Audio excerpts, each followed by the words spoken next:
দর্শক আপনারা দেখতে পাচ্ছেন গোপনে আওয়ামী লীগের সাথে আতাত করা ইতিমধ্যে জনগণের হাতে গণদোলাই খাচ্ছে হাসনাত আব্দুল্লাহ।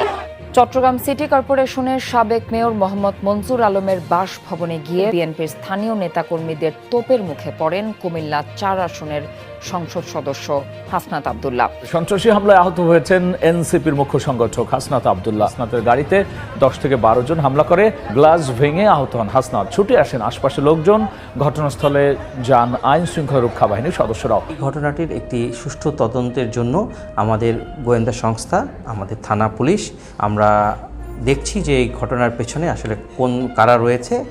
দুর্বৃত্ত যেই হোক তাদেরকে আমরা খুঁজে আইনের আওতায় আনব। সারা দেশ যখন বাঙালির প্রাণের উৎসব বর্ষবরণে ব্যস্ত, ঠিক তখনই হঠাৎ চট্টগ্রামে সাবেক আওয়ামী লীগ নেতার বাসায় জামাত এনসিপি জোটের সংসদ সদস্য হাসনাত আব্দুল্লাহ। আবার তার উপস্থিতির মাঝেই বাসভবনের প্রধান ফটক ঘিরে চলছিল আওয়ামী লীগের দালালরা, হুঁশিয়ার সাবধান।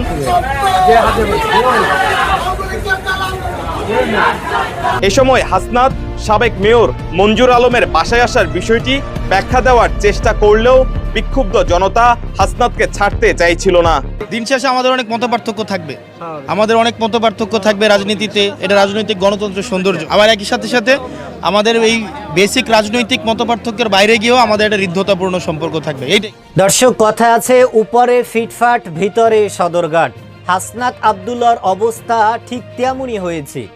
কারণ আপনারা জানেন, রাজপথে, সংসদে এবং সামাজিক যোগাযোগের মাধ্যমে যিনি আওয়ামী লীগের বিরোধিতা করেছেন এবং তাদের বিপক্ষে অবস্থান নিয়েছেন, এবং সর্বদা এই হাসনাত আব্দুল্লাহ তিনি আওয়ামী লীগদের বিরুদ্ধে কঠিন হুঙ্কার দিয়েছেন রাজপথে।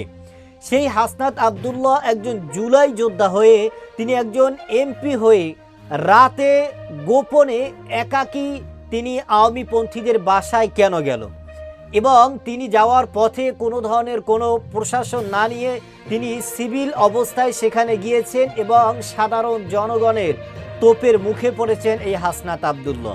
দর্শকের বিষয়ের কিছু অংশ ভিডিওর শুরুতে শিরোনামে আপনারা দেখেছেন, বিস্তারিত পুরো ভিডিও জুড়ে। তার আগে আমার একটা অনুরোধ, যারা আমার চ্যানেলে নতুন আসছেন চ্যানেলটি সাবস্ক্রাইব করে ওয়াল ক্লিক করে বেল আইকনটি বাজিয়ে দিন। দর্শক, চলুন দেখে আসি হাসনাত আব্দুল্লাহ তিনি জুলাই যোদ্ধা হয়ে তিনি কেন একজন আওয়ামী পন্থীদের বাসায় গেল। এর পিছনে কিছু চাঞ্চল্যকর তথ্য বেরিয়ে আসছে, যা শুনলে রীতিমতো আপনিও চমকে যাবেন। দর্শক, ভিডিওটা অত্যন্ত গুরুত্বপূর্ণ, তাই ধৈর্য ধরে একটি লাইক এবং পুরো ভিডিওটা শেষ পর্যন্ত দেখতে থাকুন। চট্টগ্রামে আওয়ামী লীগের সাবেক মেয়রের সাথে দেখা করতে গিয়ে ছাত্র জনতার তোপের মুখে হাসনাত আব্দুল্লাহ। যে হাসনাত আব্দুল্লাহ সংসদে দাঁড়িয়ে বারবার আওয়ামী লীগকে নিষিদ্ধ করার দাবি জানান, যিনি স্বৈরাচারের দোসরদের বিরুদ্ধে সোচ্চার ভূমিকা রাখেন বলে পরিচিত, সেই হাসনাত আব্দুল্লাহ আজ চট্টগ্রামে আওয়ামী লীগের সাবেক মেয়র মোহাম্মদ মঞ্জুর আলমের বাসায় দেখা করতে গিয়ে জুলাই যোদ্ধাদের ঘেরাওয়ে পড়েন।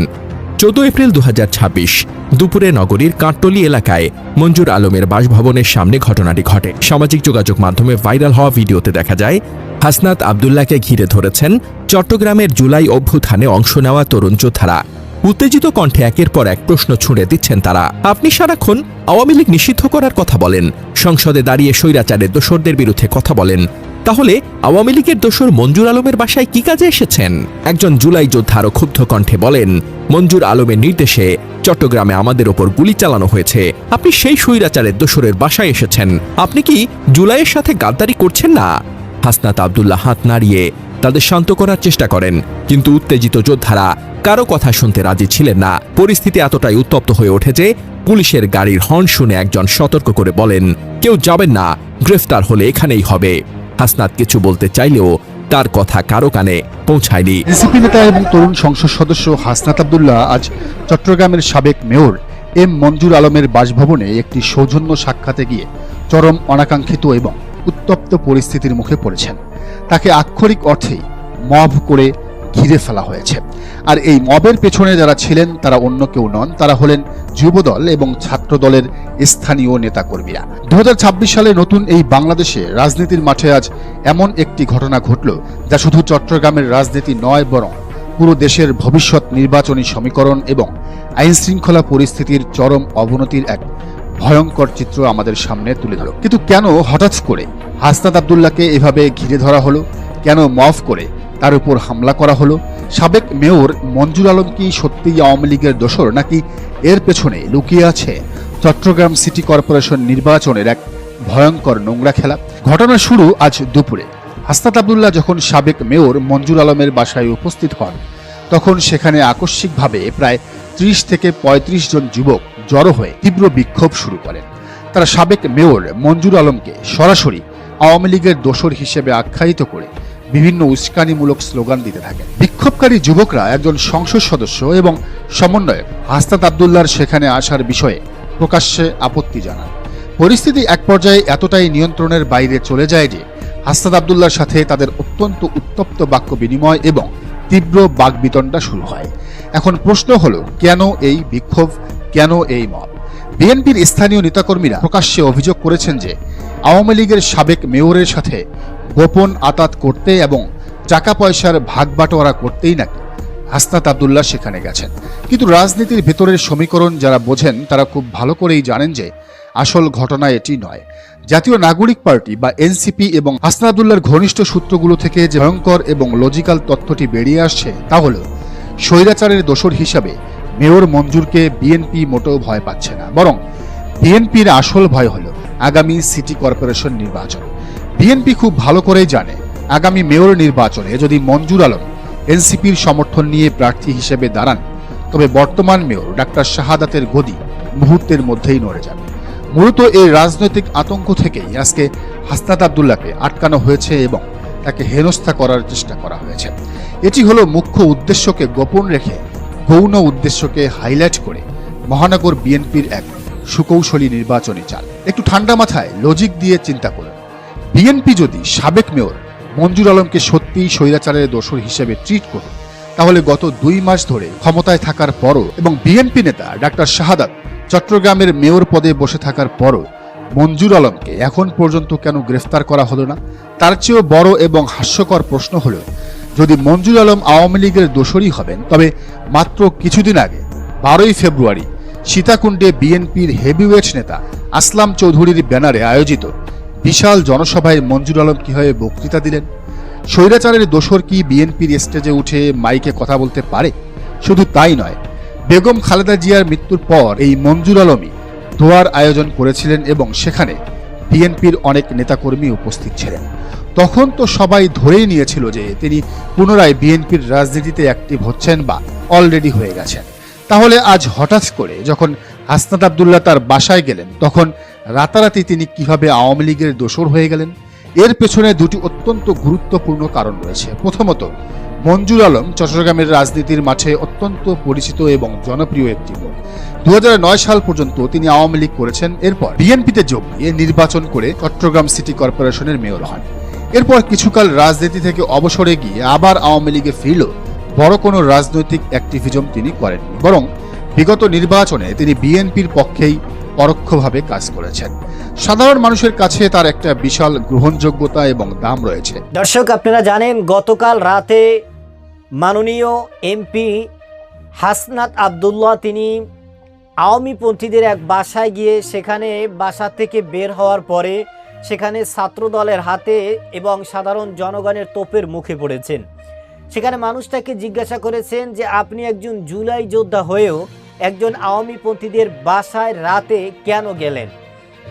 তার এই প্রশ্নকে কেন্দ্র করে হাসনাত আব্দুল্লাহ সেখানে সেটার বক্তব্য দিতে চেয়েছেন। তিনি যে কেন সেখানে গিয়েছেন এ ব্যাপারে কিন্তু হাসনাত আব্দুল্লাহ সেখানে কথা বলতে চেয়েছেন, কিন্তু সাধারণ জনগণের তোপ এবং সাধারণ জনগণের উচ্ছৃঙ্খলা এবং তারা সেখানে যে অশান্তকর পরিবেশ সৃষ্টি হয়েছে, সেখানে হাসনাত আব্দুল্লাহ কিছু বলার এবং কিছু বলে ওঠার আগেই কিন্তু সেখানে একটা অশান্তকর পরিবেশ সৃষ্টি হয়েছে এবং আপনারা সেখানে হাসনাত আব্দুল্লাহকে এক পর্যায়ে মারধর করার মতো কিন্তু একটা পরিবেশ সেখানে সৃষ্টি হয়ে গিয়েছে এবং ঘটনাস্থলে পুলিশ এসেছেন এবং এসে সেখানে পরিবেশ শান্ত করেছেন এবং হাসনাত আব্দুল্লাহকে অতি দ্রুত সেই জায়গা থেকে সরিয়ে নেওয়া হয়েছে।